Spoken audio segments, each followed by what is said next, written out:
김철기 선교사 아마존 선교 간증기. 아마존을 품은 지 29년이 흐르다. 만일 다시 태어난다면 아마존 선교사가 되고 싶다. 성경은 우리에게 다시 태어난다고 말하지 않는다. 죽은 후에 심판이 있다고 했다.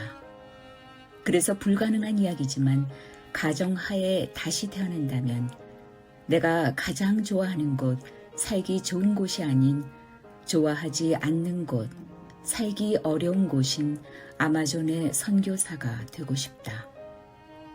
자아가 죽기 좋은 곳, 끊임없이 자신을 주님께 드리며 주님의 도움 없이는 살 수 없는 곳, 아마존에서 주님을 나누는 선교사로 다시 태어나고 싶다.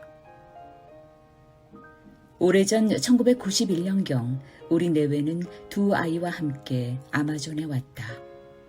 이제 아이들은 모두 장성해서 아마존을 떠났고 아내는 여러 해 전인 2013년 본향으로 돌아갔다.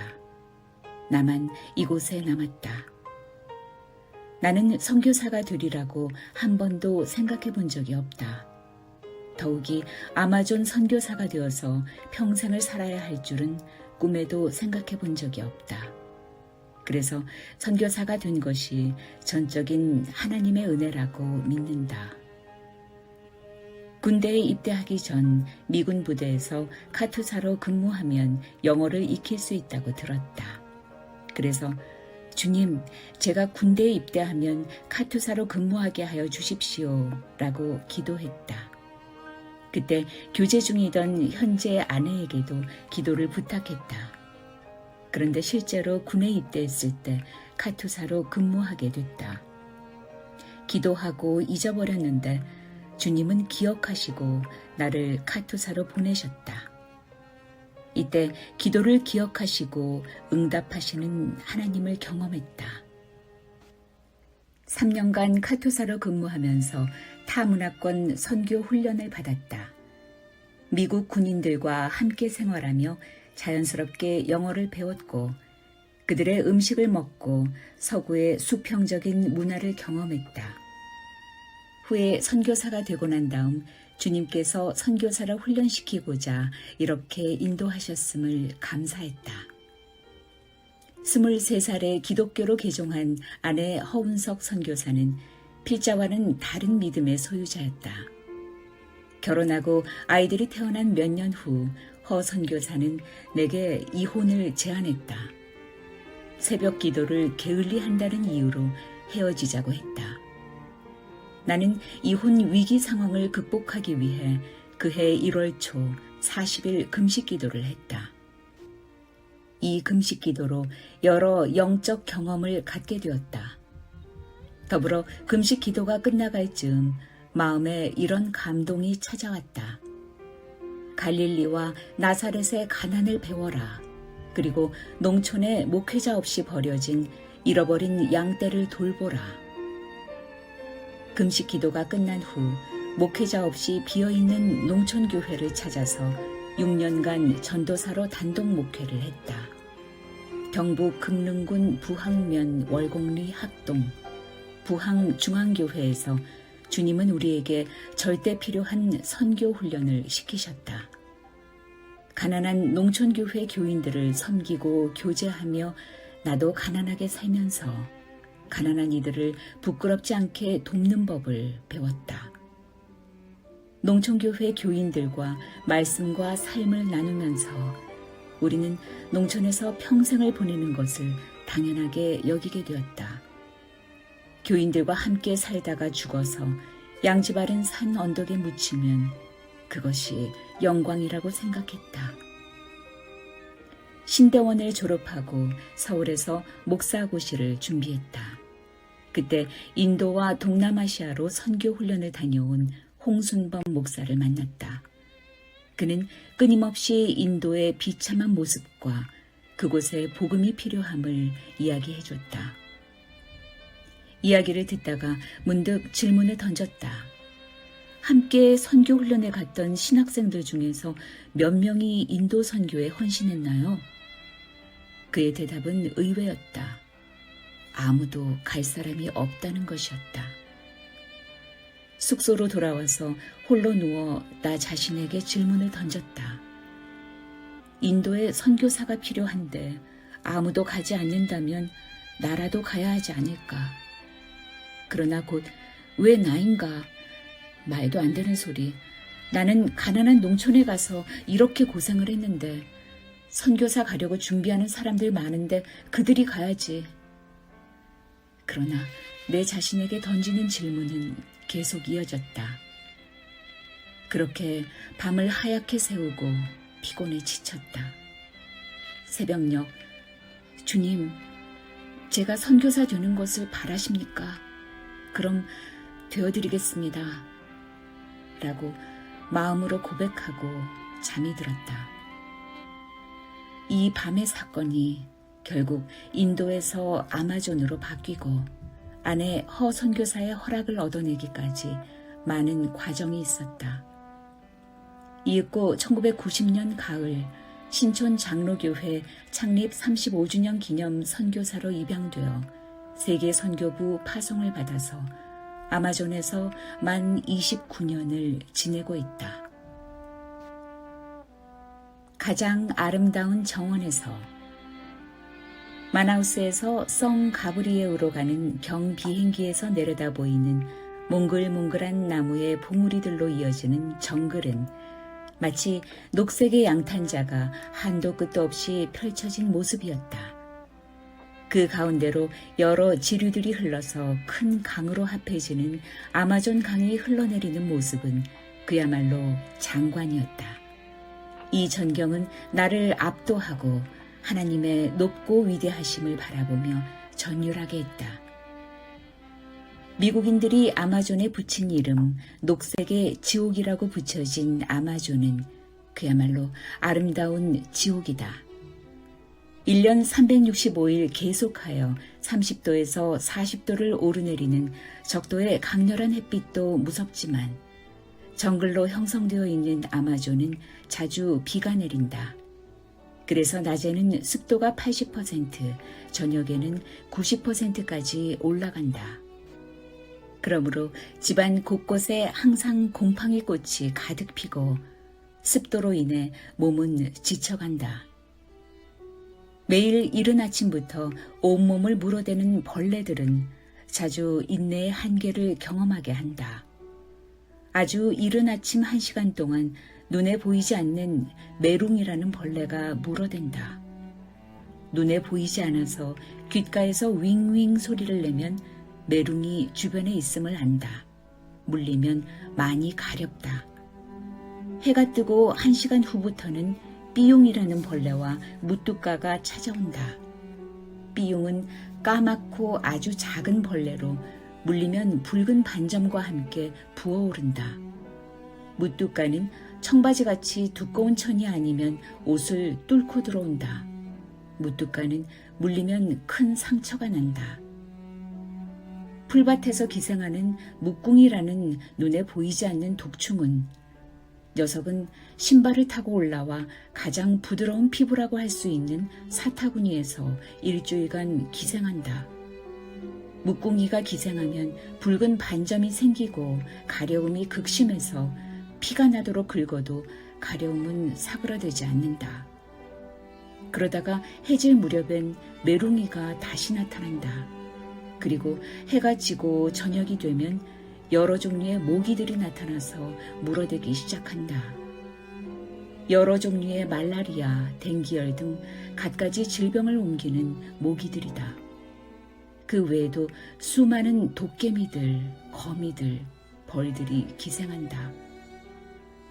1년 중 유일하게 우기와 건기로 나뉘어지는 아마존의 이런 폭염과 폭우, 높은 습도, 많은 독충들은 하나님이 아마존을 보호하시는 방법이다. 완전 청정지역, 무공해의 정글에는 사람을 통째로 삼키는 아나콘다, 각종 독사, 악어, 허기가 지면 사람을 공격하는 표범 등 야생동물들이 낙원을 이루며 서식한다. 지구의 허파라고 불리는 아마존이 이와 같은 환경이 아니었다면 벌써 오래전에 훼손되었을 것이다. 그러나 아마존의 이런 환경들은 지금도 여전히 태고의 신비를 간직한 세계에서 가장 아름다운 정원으로 남아있다. 아마존은 인간이 살기 좋은 환경이 결코 아니다. 그런데 아마존은 이런 여러 가지 악조건들로 매일 주님의 도움을 요청하고 주님을 경험할 수 있는 장소이다. 아마존은 항상 초심으로 적응하는 곳이다. 오래 살아도 환경에 익숙해지지 않으므로 마음이 모아진다. 아마존의 별미에 길들여지다. 아마존에 들어갈 때 필자는 매우 교만했다. 젊은 시절 군대에서 3년간 카투사로 근무하며 영어를 배웠던 터라 상파울로에서 10개월간 포르투갈어를 쉽게 배웠다. 아마존에 들어갈 때 능통하지는 않았지만 설교와 강의가 가능했다. 더욱이 비교적 마른 체질이어서 더위를 덜 타고 어떤 음식도 잘 먹을 수 있다는 자신감이 있었다. 아마존에 도착하고 곧바로 나를 부르신 선배 목사님이 주변 인디오 마을을 순회하는 여행을 하자고 하셨다. 용감하게 반바지를 입고 기쁜 마음으로 함께했다. 그런데 모터보트가 강가에 도착했을 때 양쪽 다리에 독충들의 공격을 받았다. 물린 다리는 물론 온몸이 불타는 것만 같았다. 고통이 너무도 극심해서 당장 죽을 것 같았다. 그 여행 후 더위를 먹어 몸져 눕게 됐다. 그때 비로소 오만방자하게 아마존을 밟았음을 깨닫고 눈물로 회개했다. 내 힘으로는 아무것도 할 수 없고 오직 주님께서 주시는 도움으로만 모든 것을 할 수 있다고 고백한 사도 바울의 고백, 빌립보서 4장 13절을 인용하며 주님, 오늘도 당신의 도움으로 하루를 살아내게 하여 주소서라고 기도했다. 아마존에서 한국 음식을 먹는다는 것은 상상도 할 수가 없다. 대개는 브라질식으로 음식을 먹었고 한식은 가끔 가다 식으면 펄펄 날리는 쌀로 밥을 짓고 된장국을 끓여 먹는 게 고작이었다. 그렇게 수십 년이 지나자 김치나 다른 한국 음식도 그다지 생각나지는 않았다. 다만 몸이 아파서 식욕을 완전히 잃어버렸을 때 한국 음식이 간절하게 생각난다. 어쩌다 김치를 먹을 때면 미각이 한국 음식 맛을 기억하며 살아있다는 느낌이 든다. 우리가 인디오 마을에 들어가서 사역을 하면 일주일에서 열흘 정도 마을에서 그들이 제공하는 음식을 먹는데 처음엔 몹시 두려웠다. 하지만 그 두려움을 내색할 수가 없어서 식사 시간이 고통스러웠다. 생선이나 고기들을 오랫동안 보관할 방법이 없고 우리가 사역하는 아마존의 검은강 상류 지역은 물고기와 동물이 많지 않다. 그래서 생선이나 동물들을 잡아서 땅으로부터 약 1m 높이의 발을 펴고 그 위에 생선이나 동물 고기들을 펴놓고 불을 피워서 훈제를 한다. 오랫동안 훈제를 하면 생선이나 동물 고기 껍질이 새까맣게 타며 마치 미라처럼 딱딱해진다. 그러면 몇 달간 보관이 가능하다.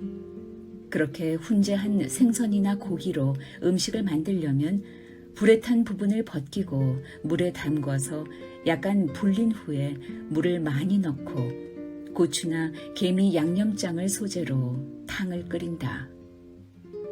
훈제하여 끓여낸 원숭이탕, 악어, 생선탕 국물은 거무스름하다. 원숭이는 사냥당할 때 숨을 거두며 고통이 커서일까 손을 꽉 쥐고 있다. 손을 움켜쥔 원숭이 손. 아기 머리 같은 원숭이 머리가 접시에 나온다. 이런 음식을 처음 접할 때 결코 먹기가 쉽지 않았다. 그러나 형제들의 음식을 기쁘게 먹는 것이 내가 그들과 하나가 될 수 있는 가장 중요한 조건이었다. 이런 음식들을 대접하며 우리를 바라보는 인디오 형제들의 시선을 의식했다. 내가 이것을 삼키는 것이 한 영혼을 구원한다면 삼키지 못할 이유가 무엇이겠는가? 라는 마음으로 음식을 삼켰다. 과거에 외국인 선교사들이 우리나라에서 음식을 대접받을 때 밥그릇이 불결하다고 여겨서 밥을 대접받으면 안에 든 밥만 파먹었다는 기록을 보고 신학교 시절에 그들을 몹시 비판했다. 하지만 막상 선교사가 되고 보니 나는 그들보다 더 힘들어했다. 그러나 시간이 지나면서 모든 음식마다 독특한 맛이 있음을 느끼게 됐다. 각종 탕에 활익야를 집어넣으면 국물 맛이 변하고 입맛이 돌게 된다. 훈제한 생선에 개미 양념장과 고추를 넣고 끓이는 탕은 얼마나 맛있는지 우리 가족이 모두 좋아하는 아마존의 별미 요리다. 아마존은 완전 무공의 청정지역이다. 이 지역에서 잡히는 생선들과 동물들 활익야는 모두 최상의 유기농 식품이다. 주님은 우리에게 최상의 식품을 제공하여 주신 것이다. 이제는 여러 형제들의 전통 음식들이 아주 맛있게 느껴진다. 신학교가 개교하고 1년이 지나자 독신자뿐만이 아니라 기혼자도 여러 명 입학했다.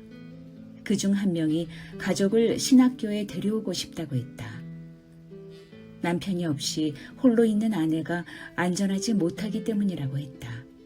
하지만 기혼자를 위한 숙소는 따로 없었으므로 곤란해하자 그가 집터만 허락해 준다면 자신이 집을 직접 지어서 살겠다고 했다. 그래서 목재를 내주며 동료 신학생들에게 그가 집 짓는 것을 도와주라고 권면했다. 그런데 이상하게도 단 한 명도 그를 돕는 사람이 없었다. 어느 날 허 선교사가 답답한 마음에 학생들에게 이렇게 부탁을 했다. 친구가 혼자 집을 짓는데 도움 좀 주십시오. 당신들이 도움을 주지 않는 것은 마음에 도울 생각이 없기 때문이 아닙니까? 그런데 학생들이 마음이 없다는 말을 우리 몸에 심장이 없다는 말로 오해해서 아주 거세게 항의를 했다. 포르투갈어로 마음은 심장을 일컬었기 때문이다. 그런데 학생들이 그렇게까지 분노한 데는 뼈아픈 역사적인 경험에 기인했다. 남미를 점령한 백인들이 인디오는 들판에 뛰어다니는 영혼 없는 짐승이다. 좋은 인디오는 죽은 인디오밖에 없다는 말을 하고 다녔다. 백인들의 멸시와 학대는 오랜 세월 인디오 부족들의 잠재의식 속에 분노를 키웠고 그날 허 선교사가 말한 마음을 심장으로 오해한 이들은 오랜 역사적 감정을 터뜨린 것이다. 겨우 수습해서 오해를 풀 수 있었지만 언어 장벽은 여러 곳에서 문제를 일으켰다. 특히 그들에게 사랑과 용서, 평화와 같은 개념을 이해시키기가 가장 어려웠다. 누군가 진실한 사랑과 용서를 삶으로 보여줘야 비로소 이해될 개념이었다. 지금 생각하면 우리가 그들의 언어를 이해하지 못해서 오해를 불러일으켰듯이 우리 역시 그들의 언어를 우리식으로 해석해서 오해했을 것이라 생각된다. 그로 인해 상처를 주고 상처를 받았을 것이다.